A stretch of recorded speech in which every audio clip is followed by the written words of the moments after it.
Breaking news చూస్తున్నాం. హైదరాబాద్ లో కల్తీ దందాలు రోజు రోజుకు పెరిగిపోతున్నాయి. తినే ఆహారం అంతా కల్తీ చేస్తున్నారు కల్తీ రాయుళ్లు.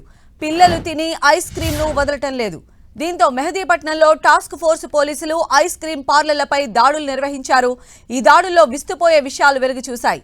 అపరిశుభ్ర వాతావరణంలో ఐస్ క్రీంలు తయారు చేస్తున్నట్లు గుర్తించారు అధికారులు. అంతేకాదు ఐస్ క్యాండీ, లస్సీలో ప్రమాదకర కెమికల్స్ ను కలుపుతున్నట్లు కూడా గుర్తించారు.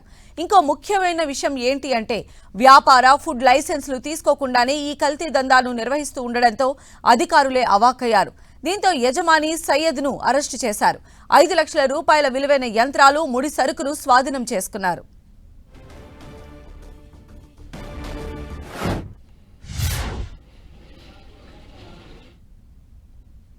హైదరాబాద్లో కల్తీ ఆహారానికి సంబంధించినటువంటి విజిలెన్స్ దాడులు కొనసాగుతూనే ఉన్నాయి. అందులో భాగంగానే మనం చూస్తూ ఉన్నాము.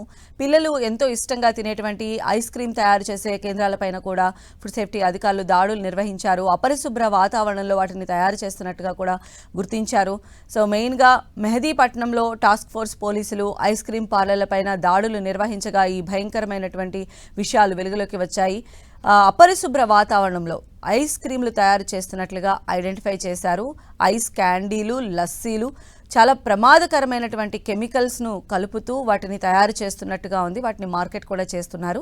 అయితే వీటికి సంబంధించి అసలు వీటిని తయారు చేసేదానికి సంబంధించి వ్యాపార అలానే ఫుడ్ లైసెన్స్లు ఏమీ లేకుండానే ఈ కల్తీ దందాను యజమాని నిర్వహిస్తున్నట్టుగా కూడా అధికారులు ఐడెంటిఫై చేశారు. ఆ యజమాని ఎవరైతే ఉన్నారో సయ్యద్ను అరెస్ట్ చేశారు. 5 లక్షల రూపాయలు విలువ చేసేటువంటి ఆ సామాగ్రిని, ముడి సరుకును స్వాధీనం చేసుకున్నారు.